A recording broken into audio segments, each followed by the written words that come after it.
पर, ये हमारी आवाज नहीं है, ध्यान से सुन ले सब लोग।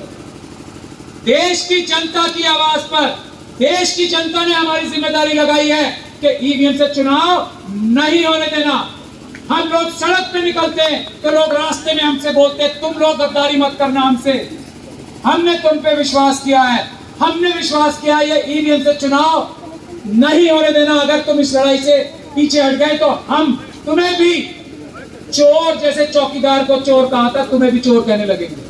तो हम लोग नहीं लड़ रहे हैं भाई, ये जनता का आदेश है, हम सिर्फ जनता का काम कर रहे हैं। जनता देश की 95% नहीं, मेरे ख्याल से 99.9% जनता ईवीएम से नहीं, पेपर बैलेट से चुनाव चाहती।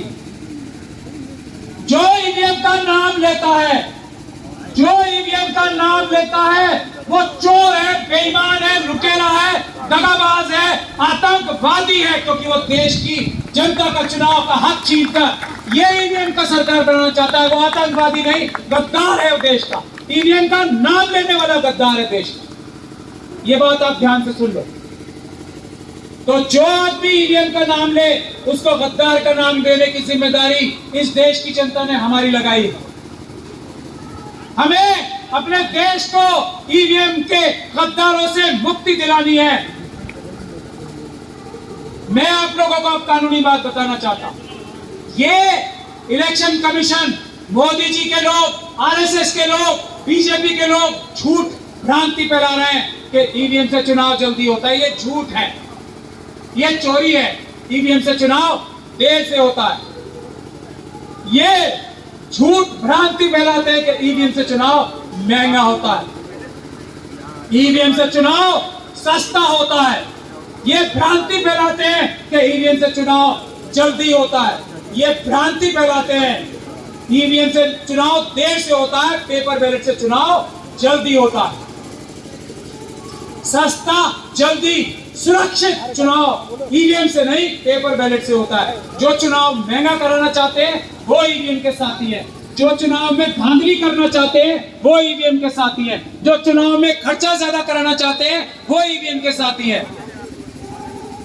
तो पेपर बैलेट की कमी दुनिया का कोई भी जो देश है ना, उसके सुप्रीम कोर्ट, कॉन्स्टिट्यूशन कोर्ट भी नहीं निकाल पाया। हर कोर्ट ये कह रहा है पूरी दुनिया का कि पेपर बैलेट ही सुरक्षित है। तो हमारे देश के सुप्रीम कोर्ट को भी सारी दुनिया के देशों से जो बात हो चुकी है वही करना चाहिए, देर नहीं लगानी चाहिए। पहले आह्वान हम देश की जनता की तरफ से सुप्रीम कोर्ट से करते हैं। बाकी प्रधानमंत्री जो चोरी कर रहे हैं, आरएसएस के लोग चोरी कर रहे हैं, इलेक्शन कमीशन चोरी कर रहा है, जो ईवीएम की बात कर रहे हैं, बेईमानी कर रहे हैं, तो आप लोगों को तय कर लेना है कि किसी हालत में, किसी कीमत पे ईवीएम से चुनाव नहीं होने देना है। उसका तरीका क्या है? आप लोगों को, देश की जनता को, एक एक जो ईवीएम की मशीनों का गोडाउन है उसका पीसफुल प्रोटेस्ट के माध्यम से घेराव करना।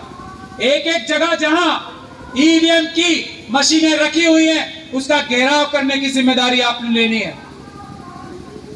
और एक एक रिटर्निंग ऑफिसर, 543 के 543 जो इलेक्शन कमीशन के रिटर्निंग ऑफिसर्स हैं, उनका घेराव करने की, जैसे ईवीएम, जैसे सीएनआरसी के प्रोटेस्ट में हुआ था, जैसे किसान आंदोलन में हुआ था, वैसा घेराव करने की तैयारी करनी है आप लोगों को।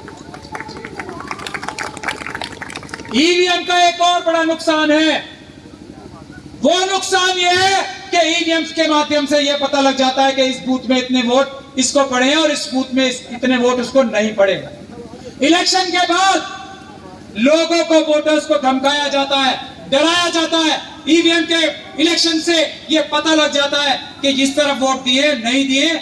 जो चुनाव जीत के आते हैं वो लोग कहते हैं तुमने मुझे वोट नहीं दिए थे। ये है खतरा, आप लोग महसूस करते हैं ना, आपके एमपी एमएलए ये कहते हैं आपसे। ये एडिशनल खतरा है, फ्रॉड तो है ही,